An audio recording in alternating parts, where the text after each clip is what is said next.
the last time in this book? What happened last chapter? Who would like to recap? Somebody was thinking about what happened. It seemed like Jessie was reflecting on what happened at her lemonade stand in chapter 4, right? All right, so we're going to hear more about that in chapter 5. Chapter 5, competition. Oh, and Miss Levesque, I don't know if you're still, I think Miss Levesque just left. I'm going to give her a copy so she can. We're going to add all the vocabulary words that are in the Lemonade War into our digital dictionary for you guys to review whenever you'd like. Chapter 5, competition. A noun, rivalry in the marketplace. Dinner that night at the Tresky's was quiet, so the explosion that followed seemed especially loud. It was Jessie's turn to clear and scrape the dishes, Evan's turn to wash and stack. Evan looked at the pile of dirty plates on his left. Jessie was ahead. She was always ahead when it was her turn to clear, but tonight it felt like she was taunting him. To Evan, every plate scraping sounded like, can't keep up, can't keep up. Evan was scrubbing the casserole can when Jessie stacked the last dirty dish by his elbow.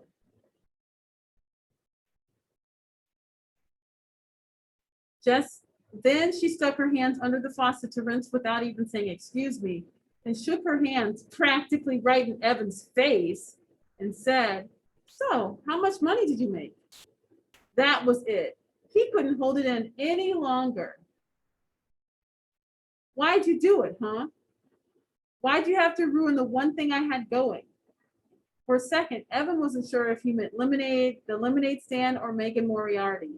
In a mixed up way, he meant both. And there was no way he was going to tell Jessie that after paying back his mother for the 4 cans of lemonade, 1 can of grape juice, and 1 bottle of ginger ale, she'd been pretty irritated when she came home from the office and there wasn't a single cold drink in the house, that he had walked away with $2.11. On top of that, he was pretty sure Scott had kept the $5 bill they'd earned. Well, what was Evan supposed to do? Ask Scott to turn his pockets inside out? Evan hadn't kept track of the sales, so he couldn't be sure. Why'd I do it? Why'd you do it? Why'd you invite that jerk over for a lemonade stand, shouted Jessie. And how come you wouldn't let me play? You're the one who was mean. You're such a show-off, said Evan. You always have to let everyone know that you're the smart one. I wasn't showing off. I was just trying to have a little fun. Is that against the law? You won't do a lemonade stand with me. Then I won't do a lemonade stand with you. I'll do one with my friend Megan instead. You cannot be her friend. You cannot be her friend, shouted Evan. Why not? Because you're a little kid. You don't even belong in the 4th grade. And because you're an annoying show-off pest and no one likes you. The words felt disgusting, like disgusting spiders running out of his mouth. They were horrible, but it felt so good to get rid of them. Then Evan saw Jessie's lip tremble. Uh-oh. Jessie was a howler. She didn't cry often, and she didn't cry long. But when she did, it was loud.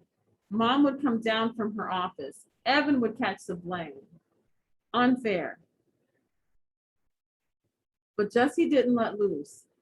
Instead, she stood as tall as her runty height would allow and said, Megan likes me. She invited me over to her house tomorrow.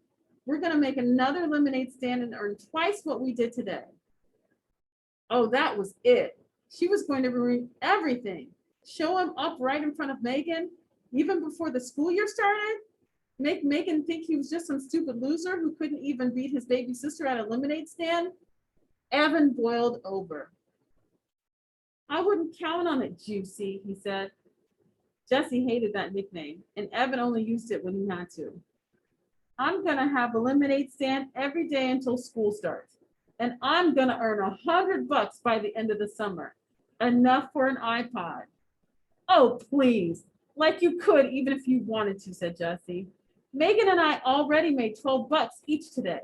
We could have $100 like that. Jessie snapped her fingers. And then what, said Evan. You'd lock it up in your old lockbox and save till you're 50 years old. You're the biggest miser on this planet. Jessie stiffened up. Her mouth made a funny O, but then she put her hand on her hip and smirked at Evan. For your information, I'm going to make a $100 donation to a charity. Evan snorted. Yeah, right. What charity? Then there was a long pause, and then Jessie said, as smooth as whipped cream, the Animal Rescue League. Megan and I talked about it today. You don't even like animals, said Evan.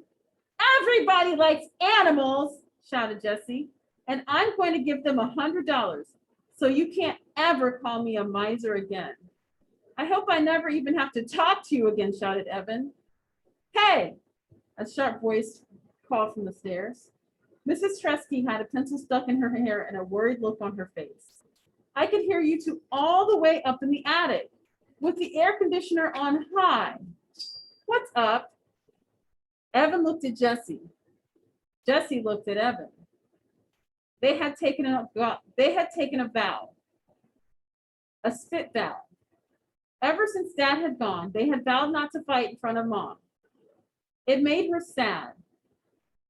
Sadder even than when Dad left. Nothing, said Evan. Nothing, said Jessie. Mrs. Tresky looked at the two of them. Come on, out with it. What are you two yelling about? It wasn't a fight, Mom, said Evan. We were just joking around. Yeah, said Jessie. We were goofing. Sorry we got you out of your office. Mrs. Tresky looked at both of them with her laser eyes. Jessie hung the dish towel on the oven handle and fiddled with it until it was perfectly straight. Evan bent over the casserole pan and scrubbed it as if his life depended on it. He scrubbed it so hard his elbow bumped the fruit bowl. A cloud of fruit flies rose into the air and then settled back down. Oh, God, said Mrs. Tresky. Would you look at those fruit flies? Her shoulders slumped. All right. Well, I'm going back up. Can you guys handle showers and reading, and then I'll be back to tuck and turn off lights? Sure, Mom, said Jessie. No problem, said Evan. Mrs. Tresky disappeared upstairs. Jessie turned to Evan at the sink. Let's make a bet, she said. Whoever earns $100 wins, and the loser has to give all their earnings to the winner. Evan shook his head. Not fair, he said. You've already got money saved up. That money doesn't count, said Jessie. We'll be starting with today's earnings, and it's all got to be from selling lemonade. No mowing lawns or sweeping out the garage or anything else. Aw, what if neither one of us makes 100, said Evan, not liking the sound of the steel. Then whoever makes it the closest to 100 wins.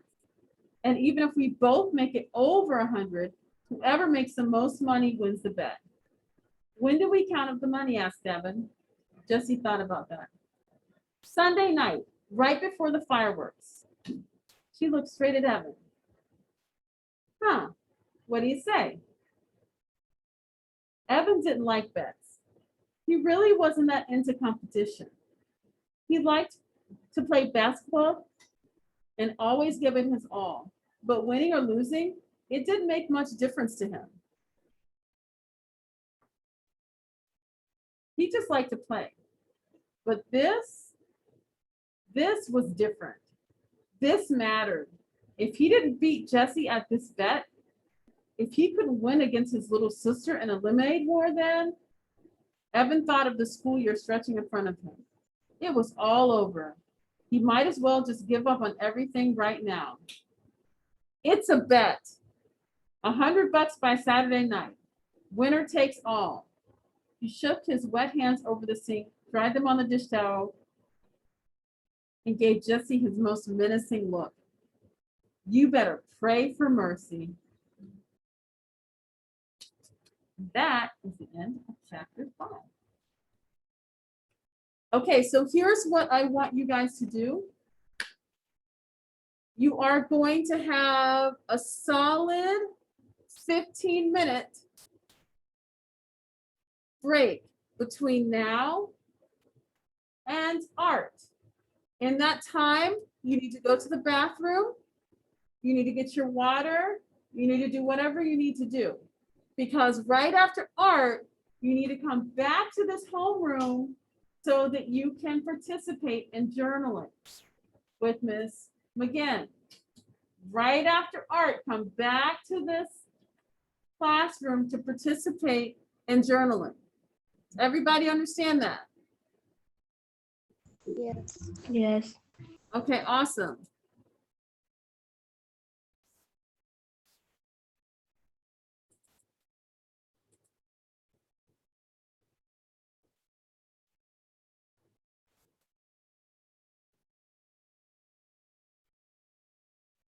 In about a minute, I'm going to dismiss. Are there any questions about what you're going to do? No. Okay, Angel, I invited you. You come back after art at 11:45. Yes, you come back. Angel, I invited you to break out room 1. I want you to go there. Arameas, go try to use the restroom. You're not going to have a chance before recess. Angel, I invited you to break out room 1. Please go there.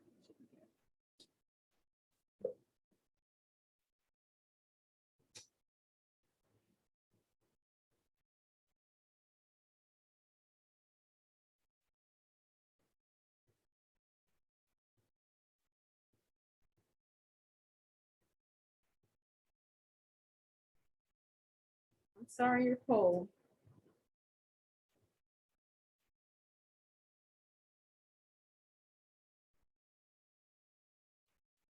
All right, I'm going to pause.